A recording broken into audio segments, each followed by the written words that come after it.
Before you ever turn the key or hit the starter, your flight begins with the weather.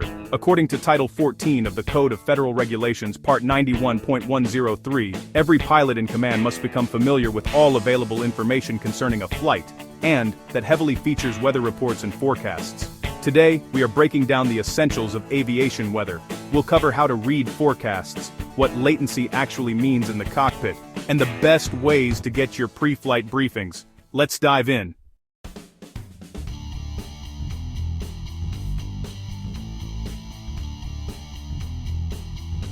First, let's talk about how meteorologists actually predict the atmosphere. When you look at weather data, you are generally looking at one of two types of forecasts: deterministic or probabilistic. A deterministic forecast provides a single, specific solution. For example, it might say, tonight's low will be 31 degrees Fahrenheit, or thunderstorms will happen at 3 p.m. tomorrow. It's exact, but as we know, the weather isn't always precise. That's where probabilistic forecasts come in. These convey uncertainty by expressing outcomes as percentages. You'll see things like, the probability of receiving 0.25 inches of rain is 60%, or there is a 70% chance of afternoon thunderstorms. These forecasts acknowledge that weather prediction isn't perfect, especially as you look further out in time. But for these to be useful, they have to be reliable. Meaning if a forecast says there's a 70% chance of storms, those storms should actually occur 7 times out of 10.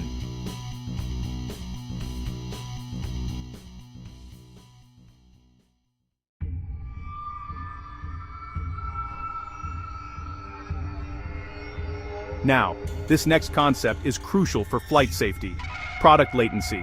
With very few exceptions, all weather information has latency.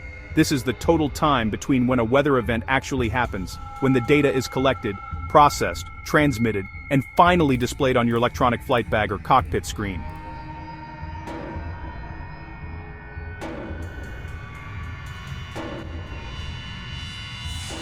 Looking at a windsock out your window, zero latency. But listening to an AWOS or ASOS broadcast, that data can be up to 3 minutes old. Even though the system records wind continuously, the broadcast gives you a 2-minute average that only updates once a minute. This is especially critical with radar. Onboard aircraft radar has minimal latency, meaning what you see is what you get right now. But NEXRAD data sent to your weather app or uplink service can have a latency of 5 to 15 minutes or even more.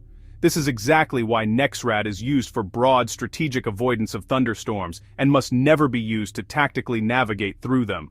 Always check the valid until or product time on your screen. So, how do you get all this information before a flight? Historically, pilots called flight service. Today you can get a fully regulatory compliant briefing online using tools like AviationWeather.gov, 1800WXBrief.com, or commercial apps. But if you do call 1-800-WX-BRIEF, what kind of briefing should you ask for?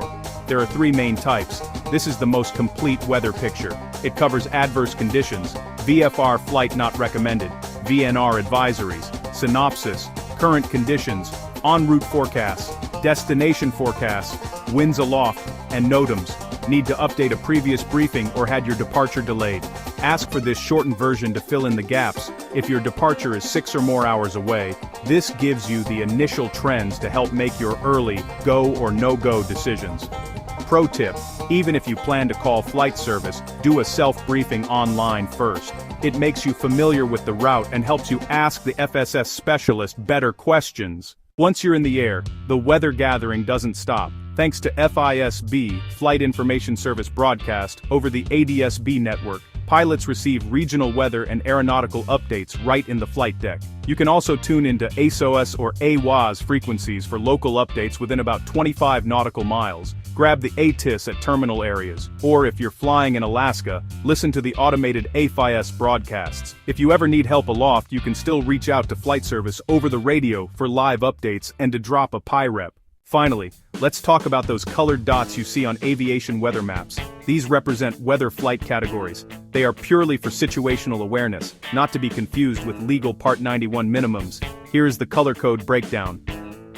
Whenever you see red or purple along your route and you aren't IFR equipped and current, that's your cue to heavily reconsider that go decision. Weather is dynamic, and as pilots we have to stay ahead of the aircraft and the atmosphere. Use the apps, check the cameras, understand the latency, and always get a thorough pre-flight briefing. If you found this breakdown helpful, hit that like button, subscribe for more aviation deep dives, and leave a comment below with your favorite pre-flight weather tool. Fly safe, keep scanning those skies, and we'll see you in the next one.